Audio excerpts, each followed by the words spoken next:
Tetapi orang yang beramal soleh di hari dan di akhir zaman itu ternyata pahala mereka 50 kali lipat dibandingkan pahala yang dilakukan oleh para sahabat Nabi SAW. Ini menunjukkan, teman-teman, beratnya kondisi akhir zaman tersebut. Kita tidak bisa memastikan apakah akhir zaman itu di masa kita sekarang atau nanti. Yang jelas kita lihat tanda-tandanya, tersebarnya perzinahan dan juga transaksi ribawi.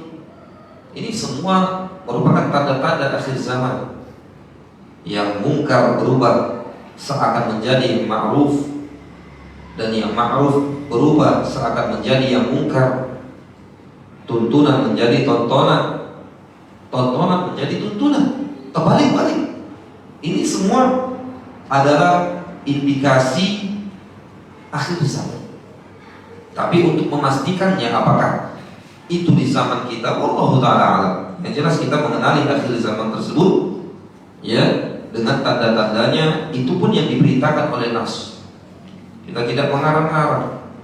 Kita tidak tahu tanda-tanda tersebut kecuali yang diberitakan oleh nas dari syariat kita yang mulia ini.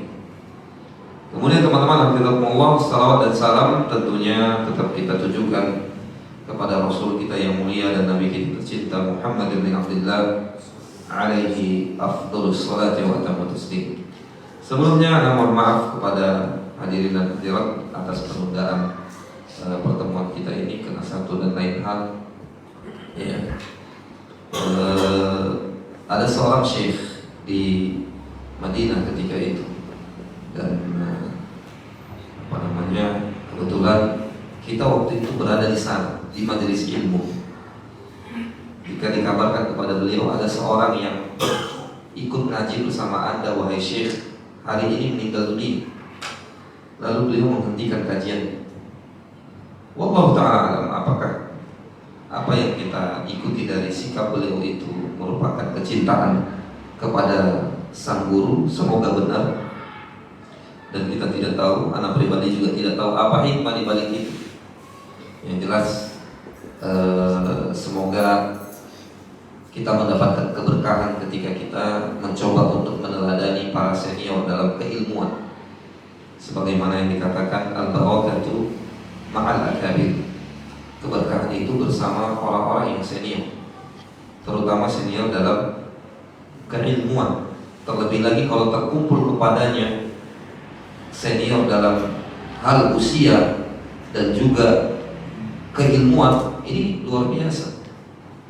Dalam Al-Adabul Mufrad juga nanti ada pembahasan bagaimana agama Islam mengajarkan kita untuk beradab kepada orang-orang yang tua usianya. Mereka punya hak tersendiri untuk dimuliakan, untuk dikedepankan. Dikedepankan dalam segala hal, dalam jamuan, dalam kesempatan untuk berkata, dalam kesempatan untuk tampil, ya. Dan itu nanti akan kita bicarakan biidznillah ketika kita sampai kepada bab itu, yang intinya ketika seorang yang berusia tua saja harus dihormati dan dikedepankan, bagaimana kalau tergabung di dalam dirinya ketuaan usia dan kematangan ilmu, ya. Kemudian bila tergabung lagi dia adalah kerabat kita, maka faktor-faktor ini nggak boleh diabaikan begitu saja, hadirin. Ini punya harga masing-masing, punya harga masing-masing. Senior dalam usia punya harga dan hak, kemudian senior dalam keilmuan punya harga dan hak, dan begitu seterusnya. Kalau dia juga kerabat, ya, semakin dekat hubungan kerabatnya dengan kita, ya semakin besar penghargaan kita dan penghormatan kita kepadanya. Nah, dengan taufik dan izin Allah Jalla wa'ala, pada kesempatan yang mulia ini kita lanjutkan kajian kita yang kali ini masuk kepada bab ke-30.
Besok anak bawa bukunya 30 eksemplar. Boleh dilihat. Ya, siapa tahu nanti juga terjadi hal yang sama. Karena ini dasar sekali teman-teman.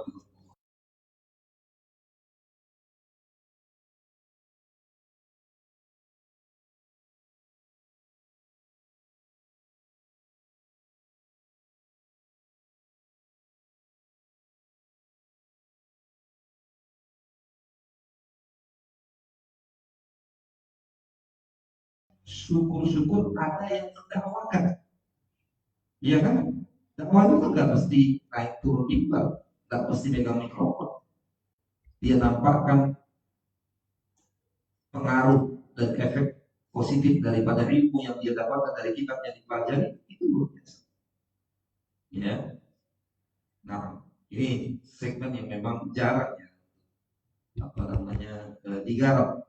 Mudah-mudahan ada yang mendengarnya lalu tuntas. Kalau tidak nanti insya Allah akan kita upayakan ya, karena tidak ada kajian kitab yang akan gelap kecuali semua hadirin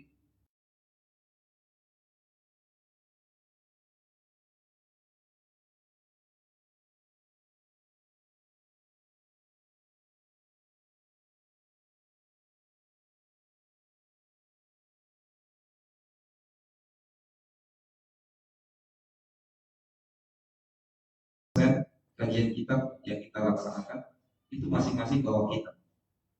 Karena baca-baca artikel itu ada seorang ulama yang lupa juga namanya mengatakan mengaji kitab kalau tidak bawa kitabnya merupakan suatu kehinaan.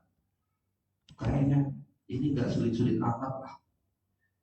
Siapa tahu benar apa yang beliau katakan ini kan. Kalau bisa kita menghindar, ya. Kalau bisa kita menghindar. Terlebih lagi yang kita pelajari adalah kitab adab. Ya, kita nampakkan kesempurnaan walau di majelis ilmu saja. Di luar ya kita masing-masing. Coba kita komitmen selama kita belajar adab ya paling 1 jam 1 jam setengah. Coba kita eh, sempurnakan, kita pilih yang paling ideal, kita bawa kita ya, kemudian mencatat faedah yang penting ini luar biasa. Nah, kalau tidak bisa jadi penuntut ilmu 8 jam ini 4 jam setengah jam jadilah, ya kan? Nah ini teman-teman tentunya hal seperti ini nampaknya sepele atau ringan, tetapi pengaruhnya kepada diri kita itu sangat luar biasa, sangat luar biasa.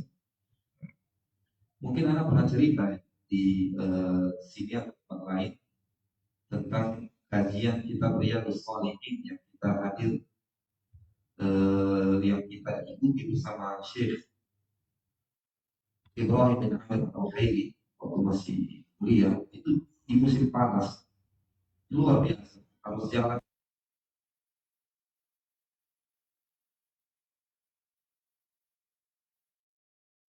hari panas itu bukan di saat waktu subuh, melainkan di waktu asar hujan. Karena dinding-dinding udah kejebol, udah panas.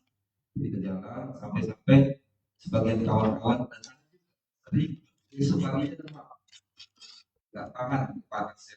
Sampai pada 45 derajat, kadang-kadang 48. Kalau di atas 48 biasanya sudah tidak dibuka.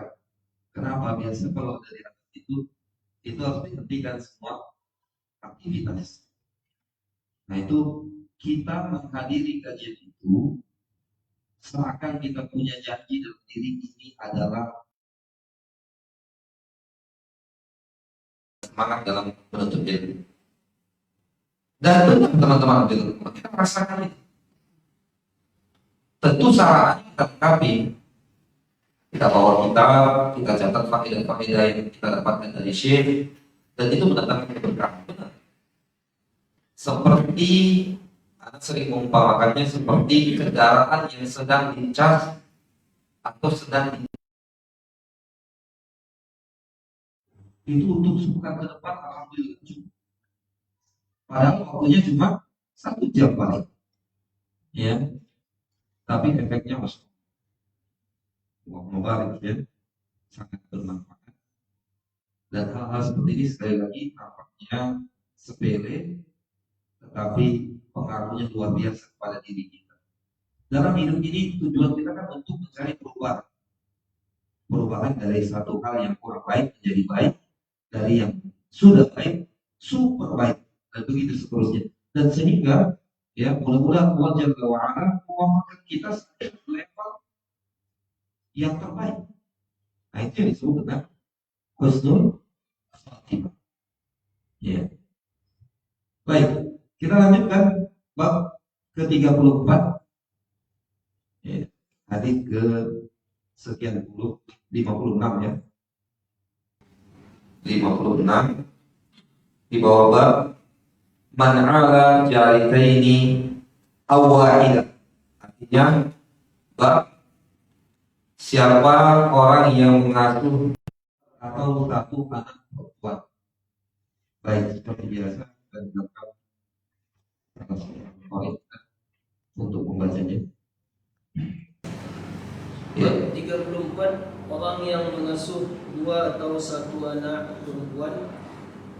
Dari Uqbah bin Amir, ia berkata, saya mendengar Rasulullah sallallahu alaihi wasallam bersabda, siapa yang mempunyai 3 anak perempuan dan dia sabar terhadap mereka serta memberi mereka pakaian dari hartanya, niscaya mereka akan menjadi pelindung baginya dari api neraka. Nah, bab ke-34 dari Uqbah Ibnu Amir radhiyallahu ta'ala anhu, beliau berkata, sami'tu Rasulullah sallallahu alaihi wasallam yaqul, aku benar-benar mendengar Nabi sallallahu alaihi wasallam berkata. Lafaz sami'tu kita ulangi kembali, mungkin pernah kita katakan di sini. Ini adalah sighah tamrid, menyatakan sesuatu yang paling kuat. Dalam periwayatan hadis ini bagian lafaz yang menyatakan hadis ini kuat.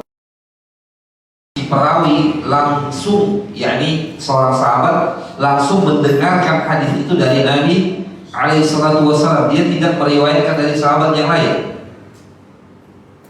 Di mana Uqbah bin Amir radhiyallahu ta'ala anhu mengatakan, aku telah mendengar Rasulullah sallallahu alaihi wasallam bersabda, man kana lahu thalathu banatin, siapa saja yang punya 3 putri, 3 anak perempuan, dan dia sabar terhadap mereka, wa sabara alaihinna, dan mereka sabar terhadap mereka, wa kasahunna min jidati, dan memberi pakaian dari hartanya.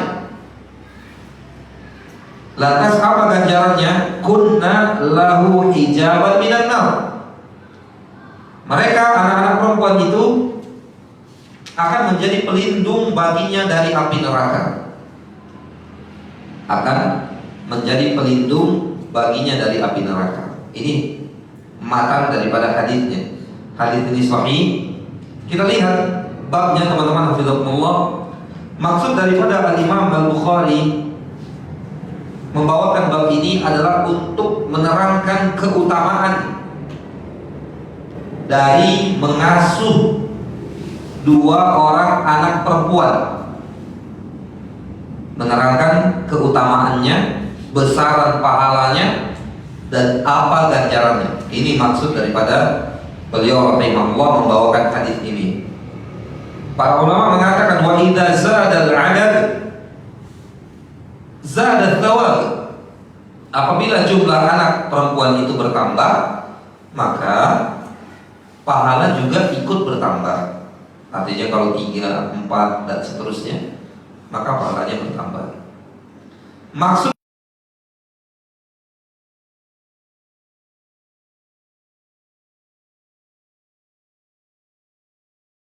kata ta'ala mengasuh ini yaitu mendidiknya, kemudian mengasuhnya jelas, berbuat,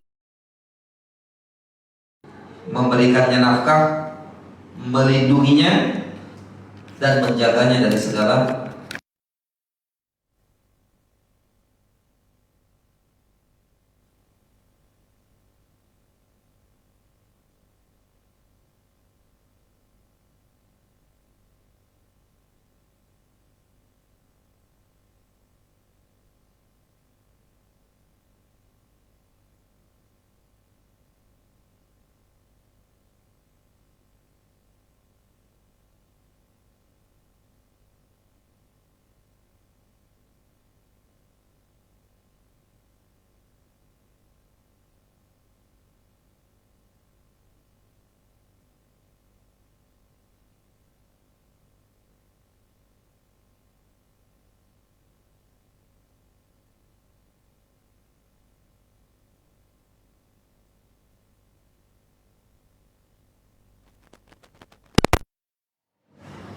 Ini musibah gadget ini luar biasa. Tidak terhitung lagi kejahatan-kejahatan yang timbul daripada gadget. Nilai-nilai positif yang ditimbulkan daripada gadget itu, sehingga orang bilang jaringan internet itu seperti samudra. Siapa yang bisa menyelaminya, dia akan mendapatkan mutiara. Kalau tidak, dia akan tenggelam di bibir pantai. Jadi termasuk daripada melindunginya dari segala keburukan, tapi jangan memberikan akses yang dapat menjerumuskan anak perempuan tersebut kepada keburukan. Di dalam acara-acara yang berkumpul peserta didik dan juga wali murid, anak sering sampaikan, dalam usia remaja, katakanlah SMP ke bawah, itu menurut hemat saya anak-anak belum punya kebutuhan terhadap jaringan internet yang begitu mendesak. Ya, sebagian pro, sebagian kontra, itu mah biasa ya. Tapi kalau dikaji-kaji, rasa-rasanya ada benar. Tidaklah butuh mereka kepada jaringan internet itu kebutuhan yang sangat mendesak. Kalau hanya sekedar berkomunikasi, mungkin bisa apa jaringan internet. Betapa banyak kita lihat peserta didik berubah drastis perubahannya. Kalau berubah dari yang baik, dari yang buruk, mohon maaf, kepada yang baik, alhamdulillah. Ini sebaliknya. Dari yang hafalan Al-Qur'annya banyak dan lancar menjadi stuck plus mogok, macet-macet hafalannya, usut punya usut karena sering main HP. Kalau nggak dikasih HP, kata orang tuanya, tantrum dia, ngamuk-ngamuk. Nah, ini tantangan kita yang hidup di zaman ini agar bisa mengatur keluarganya, khususnya anak-anak, untuk ya bersikap dengan baik terhadap gadget, handphone dan turunannya, sebagaimana yang kita katakan tadi, bahwa itu adalah sebagai perumpamaan seperti pisau dua mata, ya, bisa menebas ilalang. Sebagaimana kalau kita tidak bisa menggunakannya, leher kita juga terancam untuk terbebas. Ya. Teman-teman, kita lihat matan daripada hadis ini. Ya, di sini disebutkan oleh Nabi SAW, siapa yang punya 3 anak perempuan, kemudian bersabar terhadap mereka, bersabar dengan sikap mereka, bersabar untuk menafkahi mereka, bersabar untuk mendidik mereka, dan seterusnya. Para ulama menyebutkan di sini sekaligus ada tanding, peringatan untuk kita semua bahwa mendidik anak-anak butuh kesabaran. Wa anna man laisa 'indahu sabr la yuhsinu tarbiyah. Dan siapa saja yang tidak punya kesabaran, maka pasti dia tidak baik dalam mendidik. Teman-teman, hafizahumullah, jangan salah dipahami. Sabar itu berarti gak boleh marah, enggak serta-merta seperti itu. Dan jangan dipahami juga marah itu harus mengeraskan suara, bahkan mukul-mukul, enggak. Mengekspresikan marah itu macam-macam, ya kan? Kadang kita cuekin dia untuk supaya dia tahu dan mengoreksi dirinya, itu bagian daripada amarah, dan begitu seterusnya. Nah, wasabara alaihinna, dengan catatan yang punya 3 anak perempuan atau lebih itu Bahkan disebutkan dalam bab ini tadi 2 anak perempuan, bahkan ataupun 1. Ini menunjukkan anak wanita itu adalah anugerah. Disinilah peran sang ayah atau sang kakak atau sang adik laki-laki untuk menunjukkan apa ya? Rujulah kejantanannya dalam tanda petik. Dia seorang laki-laki sejati, yaitu melindungi, menaungi dan memberikan nafkah serta mengasuh anaknya atau saudarinya. Nah, ini bentuk daripada kejantanan seorang laki-laki. Ya. Di masa jahiliyah teman-teman, anak-anak wanita ini merupakan aib yang sangat memalukan, sangat memalukan sekali. Itu diterangkan oleh Allah Jalla wa Ala dalam surah An-Nahl, ya, di mana ketika mereka dikabarkan wa idza busyira ahaduhum bil untha dhalla wajhuhu muswadda wa huwa kadhib. Ketika dikabarkan kepada salah seorang mereka, orang-orang jahiliyah itu, anaknya lahir jenis kelaminnya perempuan, dia langsung emosi, kecewa, bahkan wajahnya merah hingga menghitam. Wahwa kadhib, dan dia marah, murka dia. Ayumsikuhu ala hud, dia bingung, anak ini dibiarkan hidup am yadusuhu fit turab. Ia tawara minal qaumi min su'i ma busyira bih. Dia malu kepada masyarakatnya karena kabar buruk yang dia terima. Lalu dia bingung, ya, ayumsikuhu ala hudin am yadusuhu fit turab. Kata Allah Subhanahu wa taala, dia bingung apakah dia biarkan hidup anak perempuan ini atau dia kubur hidup-hidup. Ala sa'a ma yahkum. Allah Subhanahu wa taala mengatakan menutup ayat ini, sangat buruk sekali lah keputusan yang mereka ambil. Dan itu teman-teman hafizahumullah disebutkan dalam kitab-kitab tarikh. Ketika ada seorang wanita yang ingin bersalin, itu sudah siap lubang di dekat dia. Begitu anak itu terlihat jenis kelaminnya adalah perempuan, langsung masuk ke lubang tersebut tanpa dibiarkan hidup walau sesaat. Ya, tanpa dibiarkan hidup.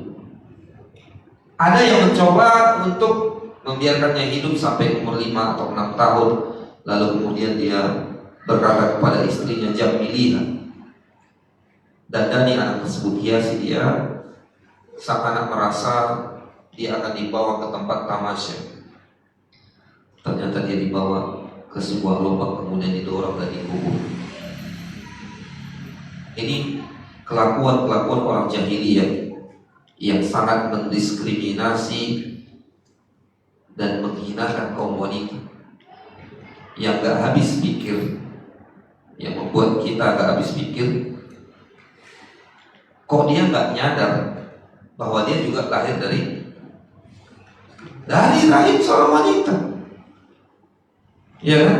Dia kan gak di-print langsung ada kan gitu ya, lahir dari rahim seorang wanita, nggak sampai pikirannya ke situ. Begitu kejahilan itu teman-teman. Bayangkan, ini satu poin yang semoga menyadarkan kita. Kalau kita lihat ada kesulitan dalam dunia dakwah, mungkin yang kita dakwah itu adalah mungkin orang terdekat kita, bahkan ayah atau ibu kita. Bagaimana sudah jelas-jelas nas ayat atau hadis Nabi SAW mereka tolak. Karena memang kejahilan itu luar biasa. Itu dinding yang sulit sekali untuk merobohkan. Maka perlu bantuan doa. Kita nggak bisa mengandalkan usaha saja di dalam mempengaruhi, dalam tanda petik, berdakwah, mendakwahi orang lain, nggak bisa. Betapa banyak Nabi SAW mengatakan Allahumma hdihim fa innahum la ya'lamun. Sebagaimana Nabi sallallahu alaihi wasallam berdoa untuk penduduk Taif. Allahumma hdihim fa innahum la ya'lamun. Ya Allah, berikan hidayah kepada mereka, sesungguhnya mereka orang-orang yang tidak mengerti. Kejahilian itu adalah aib yang luar biasa, teman-teman. Sehingga para ulama mengatakan tidak ada cacat yang lebih memalukan dibandingkan cacat dalam agama.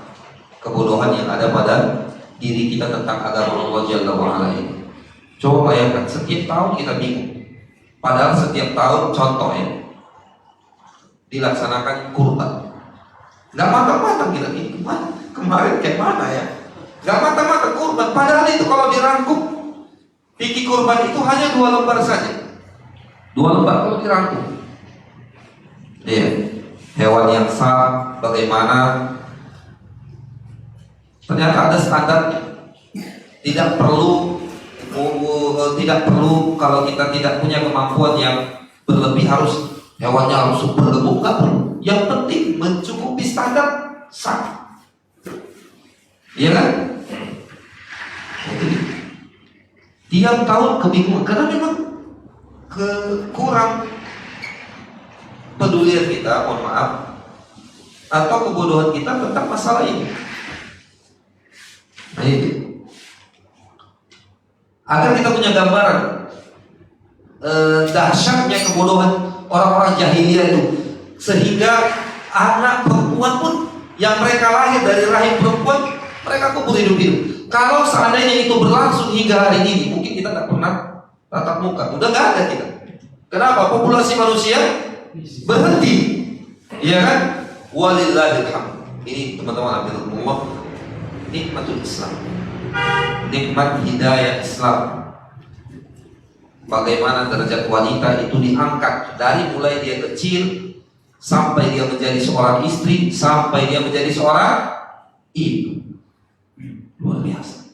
Berbalik terbalik apa yang dilakukan oleh orang-orang jahiliyah, sehingga Allah abadikan itu kelakuan orang jahiliyah. Wa idzal mau'udati su'ilat.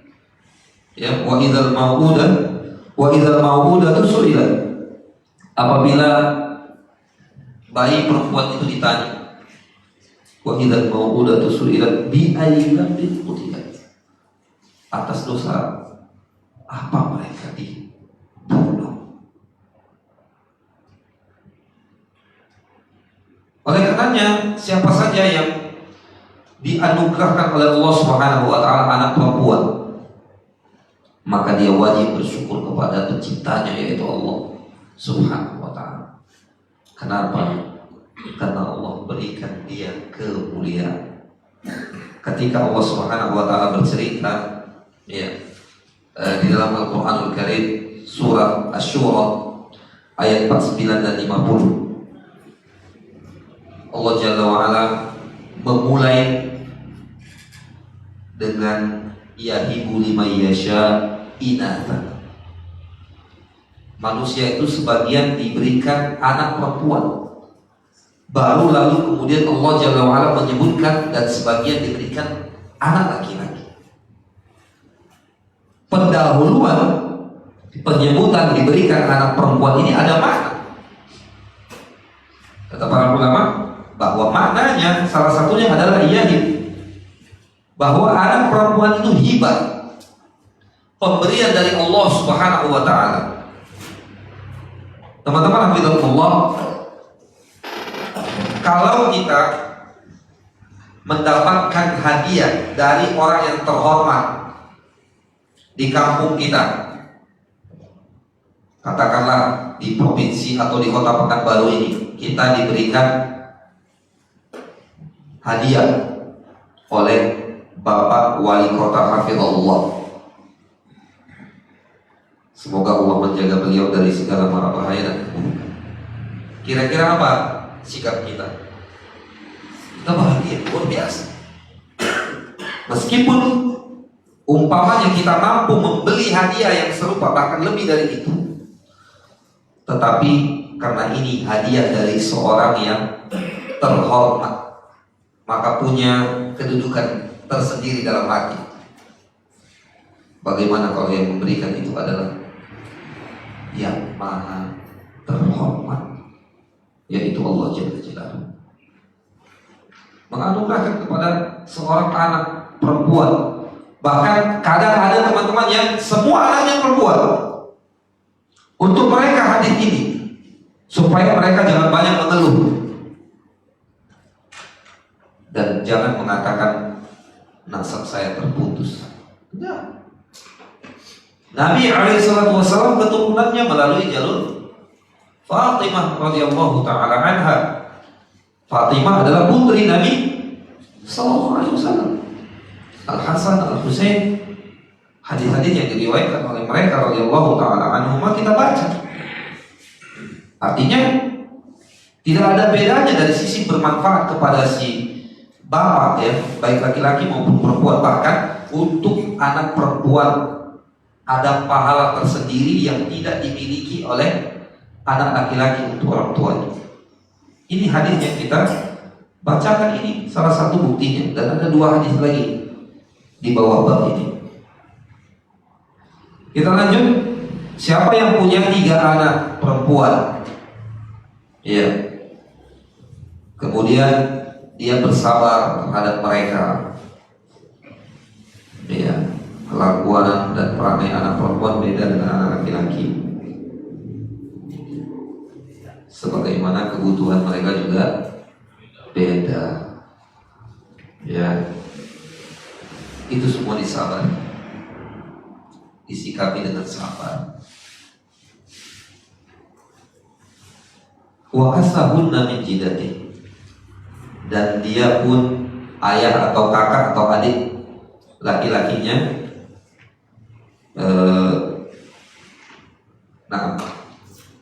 memberikan pakaian untuknya dari uang, dari hartanya.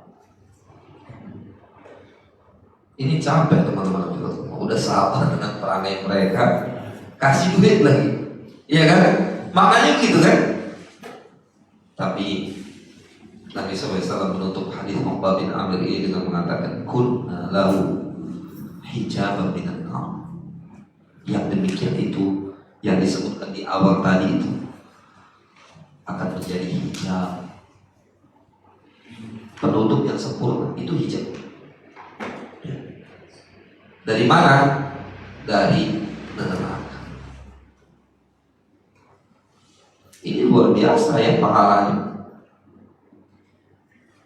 Bahkan tidak sebanding dengan usahanya. Tentu surga terbebas dari neraka itu tidak sebanding dengan apa yang dilakukan dari seorang ayah atau seorang kakak atau seorang adik laki-laki terhadap anak perempuan atau saudari perempuan. Berapa orang yang kita tahu betul-betul miskin karena dia menafkahi anak perempuan? Kayaknya sampai sekarang nggak pernah kita dengar. Ada tuh dengar? Hah? Anak perempuannya bikin dia miskin. Kalau yang bikin tambah kaya, anak pernah dengar? Ya, lahir anaknya 1 perempuan, 2 perempuan lagi, 3 perempuan lagi, 4 perempuan, 5 perempuan juga, 5 anaknya perempuan. Luar biasa. Ya. Bingung dia. Ini siapa yang akan melanjutkan usaha saya? Ternyata usahanya berjalan lancar. Bahkan anak dengar salah satu konglomerat di Pekanbaru ini anaknya semua perempuan. Ya tidak sebut nama ya. Usahanya lancar. Beliau bisa berinfak dengan jumlah yang fantastis. Ya. Ini menunjukkan bahwa mengamalkan hadis Nabi SAW memberikan keberkahan dalam hidup. Kita ini kadang-kadang teman-teman, ini kelemahan kita. Kalau tidak melihat dan merasakan langsung contoh yang real, efek yang langsung, kita sulit untuk meniru, untuk berbuat. Suka disebutkan, oh iya Ustaz, anak kenal tuh orangnya. Oh gitu ya. Nah baru kita mau. Nah, kalau gitu dari sekarang anak bersabar dengan kelakuan anak perempuan anak.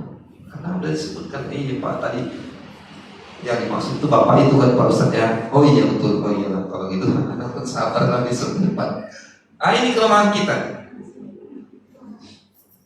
Itu bonus teman-teman itu. Kalau kita mengetahui hikmah dari suatu perintah, hikmah dari suatu larangan itu bonus. Yang paling penting itu peranan keimanan kita. Ya. Kadang-kadang sebagian kawan-kawan nunggu-nunggu Ustadz cerita, bukti nyatanya di mana ya? Sehingga Ustadz pun bingung. Kalau menyampaikan materi itu cari apalah contoh kontemporer yang bisa dibawakan. Seakan-akan orang sekarang ini susah sekali disadarkan, harus dibawa contoh konkretnya yang mereka bisa lihat. Kalau ada bagus, itu bonus. Tapi jangan ini mengalahkan peranan iman kita terhadap berita-berita yang tertera dalam Al-Quran dan Hadis, berita-berita yang tertera dalam Al-Quran dan Hadis dan selanjutnya. Jangan ya. Materi berinfak harus, kalau bisa dibawakan contohnya seorang yang berinfak 1.000 rupiah dari umroh di zaman kita sekarang. Jangan, ya, jangan sampai harus seperti itu. Enggak. Kita harus yakin. Allah Subhanahu Wa Taala berfirman, Nabi SAW bersabda, ganjaran berinfak itu begini dan begitu. Harus yakin. Nah, baik. Berikutnya hadis kedua di bawah ini, silakan dibaca. Dari Ibnu Abbas, dari Nabi Sallallahu Alaihi Wasallam bersabda, setiap Muslim yang memiliki 2 anak perempuan kemudian ia mampu memperlakukan mereka dengan baik, niscaya keduanya akan memasukkannya ke dalam surga. Ya, ini juga senada, hampir senada dengan hadis yang di awal tadi. Dari Ibnu Abbas radhiyallahu taala anhuma, hanya saja ganjarannya bunyinya berbeda, illa adkhalatahu al-jannah, kecuali anak perempuan tersebut, 2 anak perempuan itu akan membuat dia masuk ke dalam surga. Kalau tadi menjadi tameng untuk dia dari siksa api neraka, kalau ini jelas dapat memasukkan dia ke dalam surga. Nah, kita lanjut setelah ada.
lanjutkan.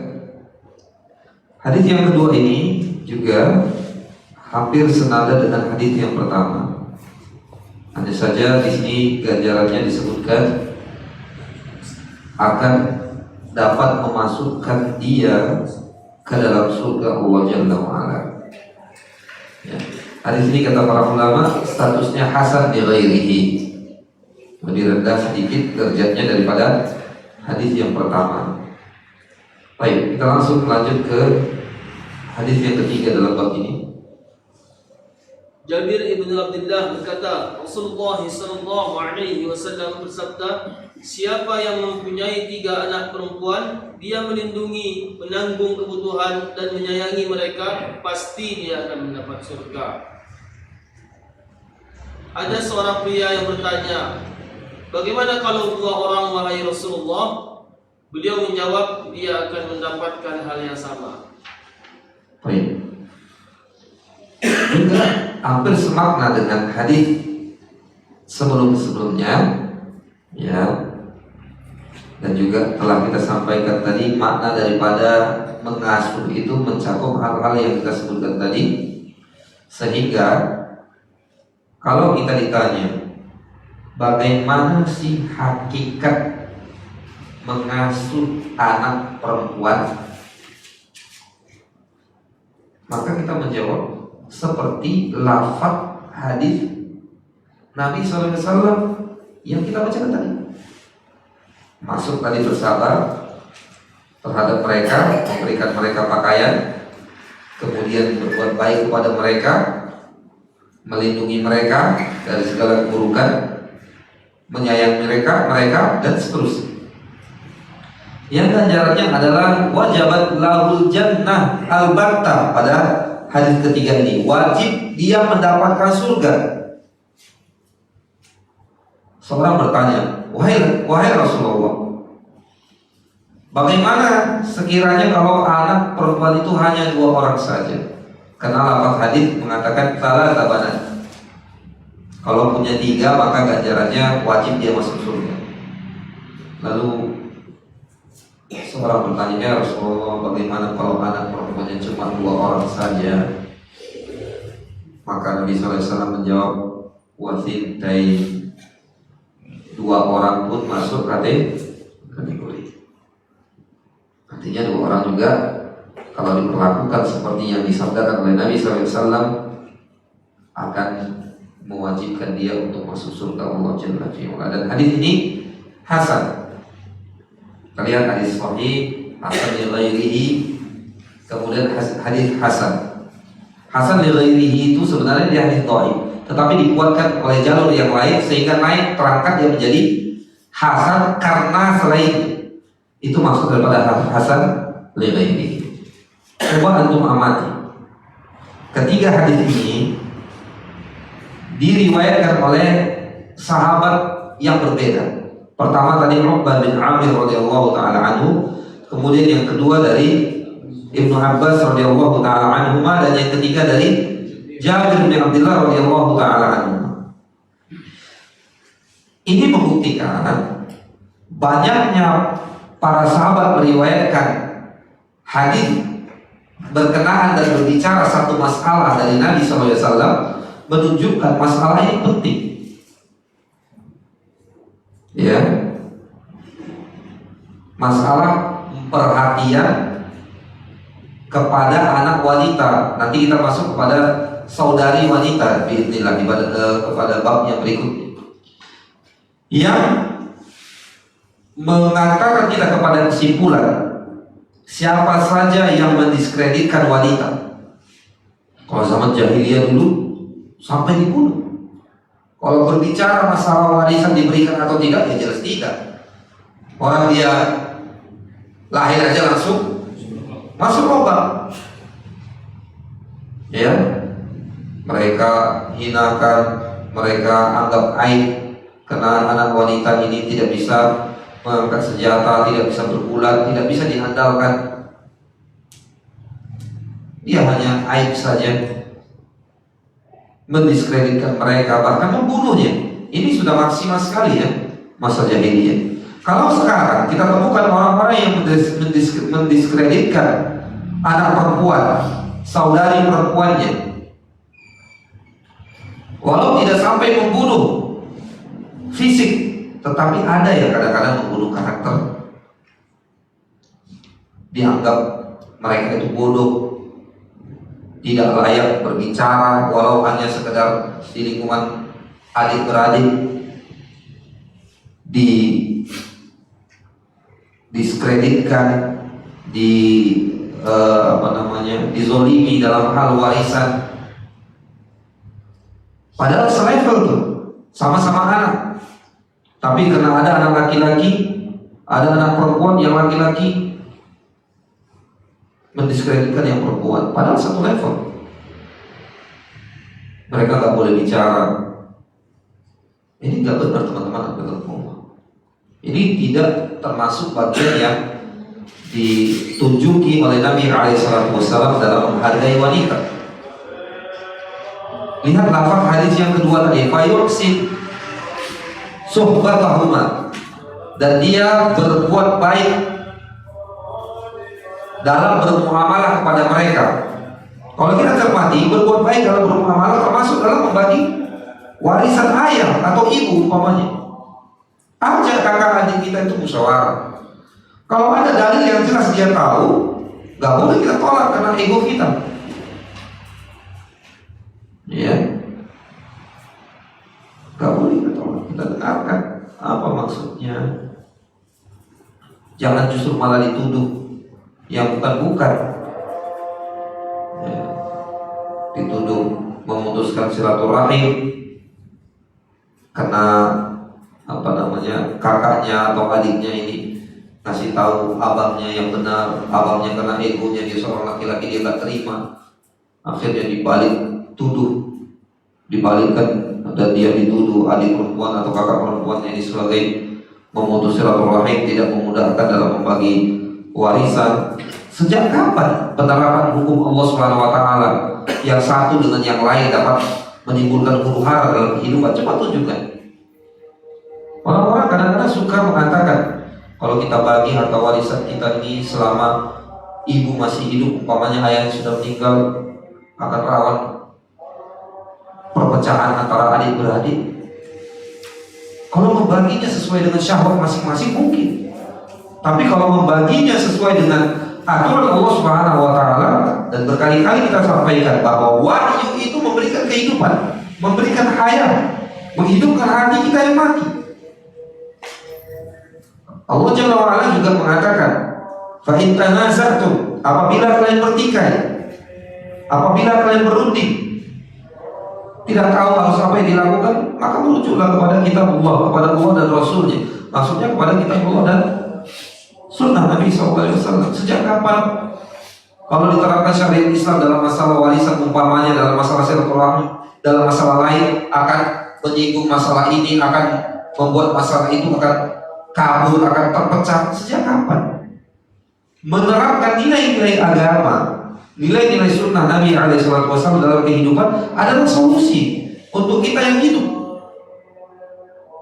Ya, Al-Quran itu diturunkan oleh Allah Subhanahu wa taala. Allah Jalla wa Ala mengatakan litundzira man kana hayy, untuk memberikan peringatan bagi mereka yang hidup. Jangan sudah mati nanti baru alah 30 juz satu ayat pun saya nggak amalkan, nggak ada gunanya lagi. Ya. Sampai berita-berita kepada kita kaum muslimin, kaum muslimat yang konsultasi dalam masalah ini suatu masalah yang sangat sulit dipecahkan. Bahkan di tengah-tengah, mohon maaf, kawan-kawan yang sudah notabene sudah ngaji, berhadapan dengan masalah warisan itu sudah banyak yang mendadak jadi mufti, banyak yang mendadak jadi alim dalam masalah ini, padahal dia bangun pola pikirnya, mohon maaf, di atas hawa nafsunya semata. Saling mendiskreditkan. Yang kadang-kadang pihak wanita yang merasakan hal seperti ini, padahal Nabi SAW telah jelas dalam 3 hadis diriwayatkan oleh sahabat yang berbeda-beda, ini menunjukkan pentingnya masalah ini. Lapasnya berbeda-beda. Ada yang memerintahkan untuk bersabar, memberikan pakaian, ada yang memerintahkan berbuat baik, ya. Dan juga ada yang mengatakan di sini menyayangi mereka. Perbedaan lafaz ini bukan tidak punya sasaran dan maksud. Enggak. Pasti punya sasaran dan maksud. Tidak diulangi kalimatnya dari satu hadis ke hadis yang lain, bahkan diberikan beragam. Menunjukkan kita harus perhatian dalam masalah ini. Tidak boleh semena-mena terhadap anak perempuan, terhadap adik perempuan, kakak perempuan. Yang tidak lain itu adalah sikap jahiliyah. Yang iya dan billahi ta'ala mungkin saja kita mewarisinya di zaman yang sudah terang benderang seperti ini. Ilmu bertebaran di mana-mana. Mudah sekali antum kalau menyelesaikan problematika waris. Kalau yang meninggal cuma ayah, ada ibu, kakak, adik, itu sederhana sekali. Bahkan aplikasinya juga ada. Ya, saking mudahnya, saking terang benderangnya zaman sekarang ini. Subhanallah, alhamdulillah ya. Teman-teman, kenapa ini kita titik beratkan? Karena memang kita berbicara tentang bab memuliakan anak perempuan. Jangan sudah dari kecil sampai dia menikah kita muliakan. Dia bersuami, dia menjadi pintar, dapat suami yang bisa mengajari dia. Ketika ada problematika harta waris, langsung kita lupakan dulu dia diasuh oleh ayah umpamanya. Kebetulan dia menjadi sedikit luas pengetahuan agamanya sehingga dia bisa berbicara masalah warisan, langsung didiskreditkan, dituduh macam-macam, dicurigai. Jangan. Kalau ini dia katakan adalah yang hak, terima. Kalau ini dikatakan adalah yang hak, terima. Ya. Nah ini teman-teman, Allah, jangan mendiskreditkan, menghinakan kaum wanita. Karena antum dan anak kita semua lahir dari seorang ibu, seorang wanita. Antum kalau nggak hafal dalil, ketika ingin menzolimi atau ada perasaan tidak baik, anggapan buruk kepada saudara-saudari, kepada saudari-saudari antum, baik kakak dan adik, ingat ibu kita adalah seorang wanita. Karena kita kan nggak hafal hadis, nggak hafal ayat, tapi ketika kita ingat, oh ibu saya seorang wanita, kebetulan kakak saya ini juga seorang ibu daripada anak, dia layak untuk dimuliakan, dia layak untuk dihormati. Anak melakukan itu semua, menghormatinya, memuliakannya dalam rangka meneladani Nabi SAW. Yakinlah keberkahan akan berpihak kepada antum. Hidup ini sebentar teman-teman. Kalau ada masalah-masalah, maka ukur dengan parameter syariat. Jangan dahulukan hawa nafsu dan kepentingan diri. Anggap antum adalah pihak yang menang dalam tanda petik, umpamanya dalam pembagian warisan, tetapi dibagi secara zalim, itu tidak akan membawa kepada keberkahan. Percaya, karena al-zulmu zulumatun yaumil qiyamah. Kezaliman itu merupakan kegelapan pada hari kiamat. Dan telah kita lewati hadis yang mengatakan bahwa ada dua dosa yang disegerakan hukumannya di dunia, yaitu durhaka kepada orang tua dan zalim. Zalim kepada orang kafir saja tidak boleh, haram hukumnya. Kepada binatang juga demikian. Kepada orang yang tidak dikenal juga demikian. Bayangkan kalau yang antum zalimi itu adalah saudari serahim dengan kita, maka